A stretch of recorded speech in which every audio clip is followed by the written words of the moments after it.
ఏంటి బాబా అన్న ఇంకోసారి అన్న ఊదు మొహం వేసుకొని తాగి తాగి తాగి బందర్ మొహంది. అది కూడా కరెక్ట్ కదా సార్. జగనన్న ఆయన నీకు సెల్యూట్. నగిరీలో అట్టర్ ఫ్లాప్ అయ్యావు నువ్వు. ఏం కర్మ నీకు? వెంకటేశ్వర స్వామి దగ్గర జరిగే అవినీతి ఒక్కరోజు ప్రశ్నించపోయాను. మండుతున్నట్టుంది. జగనన్న అందరూ నిన్ను మెచ్చుకుంటున్నారన్న అన్న.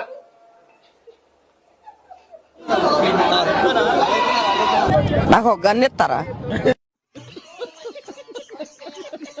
పచ్చదనంతో కళకళలాడే ఋషికొండకు బోడిగుండు కొట్టేసి విలాసవంతమైన భవనాలు నిర్మించారు.